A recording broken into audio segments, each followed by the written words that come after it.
हरे कृष्ण, राधे राधे। चतुर्मास क्या होता है? 4 महीनों में ये 4 काम करने से मिलते हैं अद्भुत फायदे। आषाढ़ माह के शुक्ल पक्ष की एकादशी से शुरू होकर चातुर्मास कार्तिक शुक्ल पक्ष की एकादशी के दिन पूर्ण होता है। पुराणों के अनुसार इस वक्त भगवान विष्णु क्षीर सागर की अनंत शैया पर योग निद्रा के लिए चले जाते हैं। इसीलिए चातुर्मास के प्रारंभ की एकादशी को देवशयनी एकादशी कहते हैं।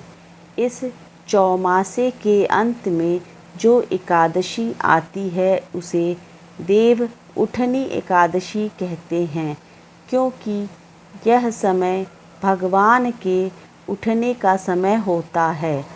चूँकि इन 4 महीनों में श्री विष्णु शयन करते हैं, इसीलिए इन महीनों में कोई भी धार्मिक व मांगलिक कार्य नहीं किया जाता है। धर्मशास्त्रों के अनुसार सृष्टि के संचालन का कार्य भगवान विष्णु के हाथ में रहता है, लेकिन उनके शयन काल में चले जाने के कारण सृष्टि के संचालन का कार्यभार भगवान शिव और उनके परिवार पर आ जाता है। इसीलिए चतुर्मास में भगवान शिव और उनके परिवार से जुड़े व्रत त्योहार आदि मनाए जाते हैं। श्रावण माह पूरा भगवान शिव को समर्पित है। इसमें श्रद्धालु 1 माह उपवास रखते हैं, दाढ़ी बाल नहीं कटवाते हैं, शिव मंदिरों में विशेष अभिषेक पूजन आदि संपन्न किए जाते हैं। इसके बाद भाद्रपद माह में 10 दिनों तक भगवान श्री गणेश का जन्मोत्सव मनाया जाता है।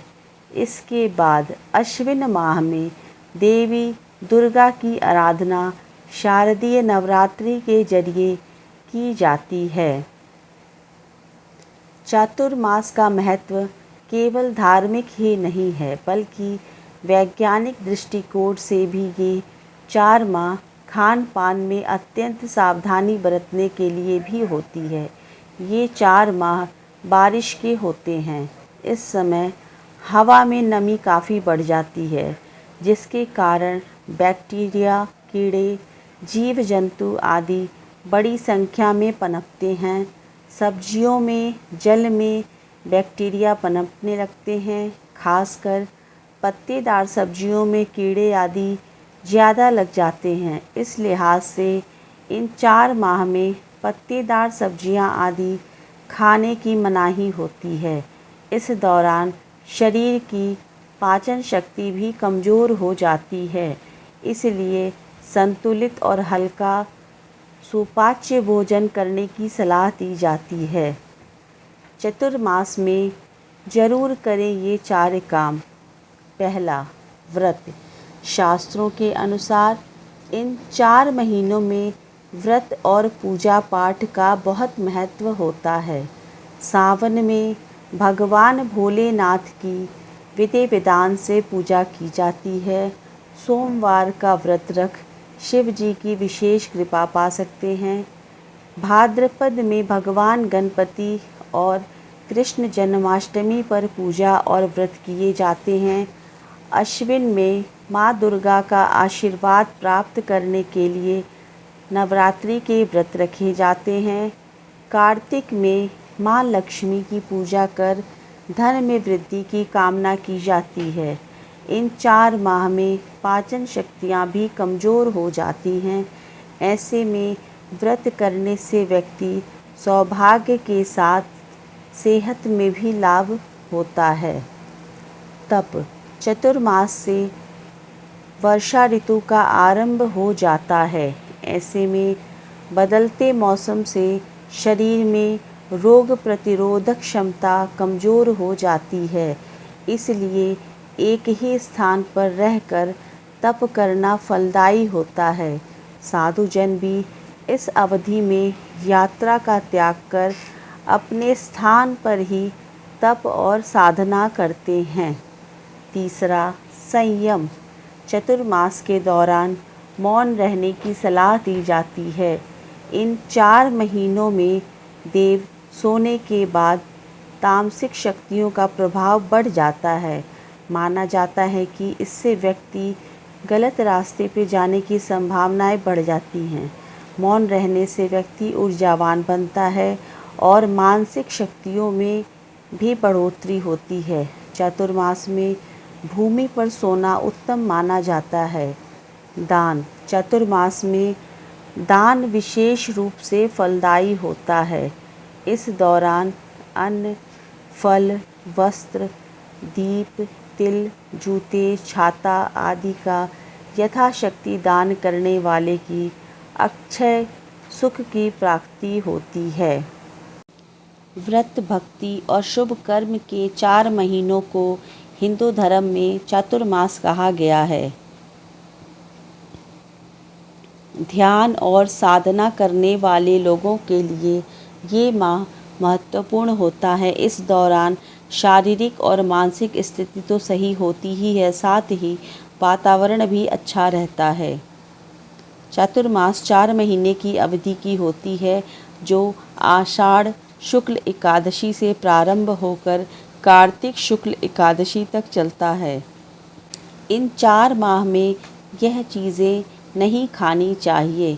इस व्रत में दूध, शक्कर, दही, तेल, बैंगन, पत्तेदार सब्जियां, नमकीन या मसालेदार भोजन, मिठाई, सुपारी, मांस, मदिरा का सेवन नहीं किया जाता है। श्रावण मास में पत्तेदार सब्जियां यथा पालक, साग इत्यादि। भाद्रपद माह में दही, अश्विन में दूध और कार्तिक माह में प्याज, लहसुन और उड़द की दाल आदि का त्याग कर दिया जाता है।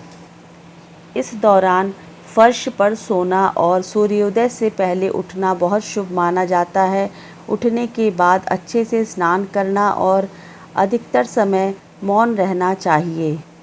चतुर्मास में विवाह संस्कार, जात कर्म संस्कार, गृह प्रवेश आदि सभी मंगलिक कार्य निषेध माने गए हैं।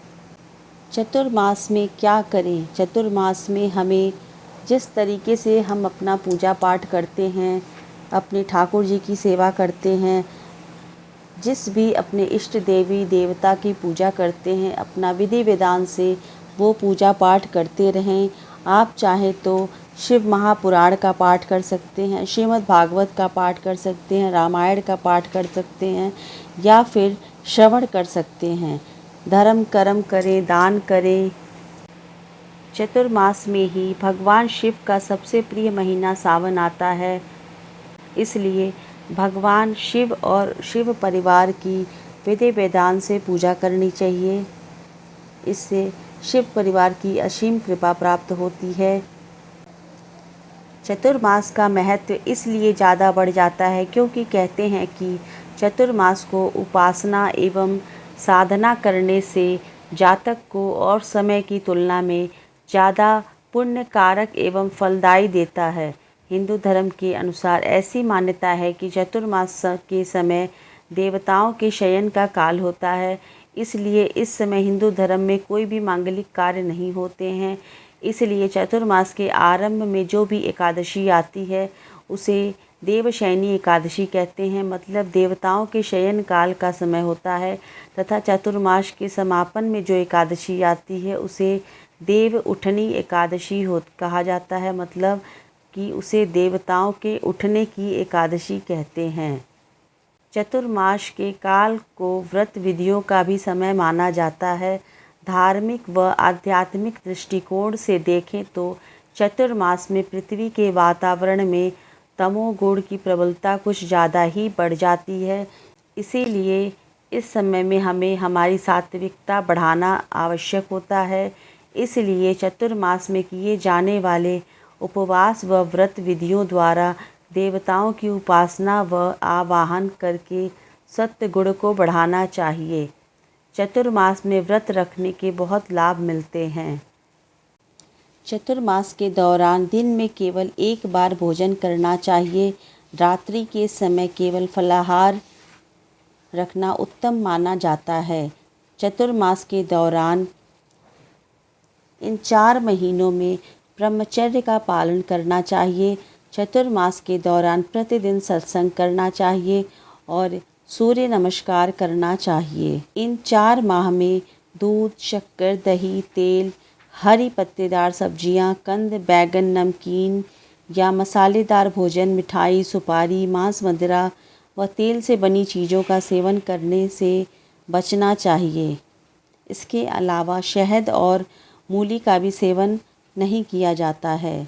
चतुर्मास के समय भगवान विष्णु के साथ माता लक्ष्मी, भगवान शिव और माता पार्वती, श्री कृष्ण, राधा और रुक्मणी जी, पितृदेव भगवान गणेश की पूजा सुबह शाम अवश्य करनी चाहिए। तो चतुर्मास से के क्या ज़रूरी नियम हैं, क्या करना चाहिए, क्या नहीं करना चाहिए, किस देवता की पूजा करनी चाहिए, कैसे करनी चाहिए, किस चीज़ का पाठ करना चाहिए, तो मैं उम्मीद करती हूँ कि आपको चतुर्मास से जुड़ी सारी जानकारी मिल गई होगी। तो अगर आपको ये वीडियो पसंद आए तो कमेंट में राधे राधे ज़रूर लिखें। ओम नमो भगवते वासुदेवाय नमः। हर हर महादेव।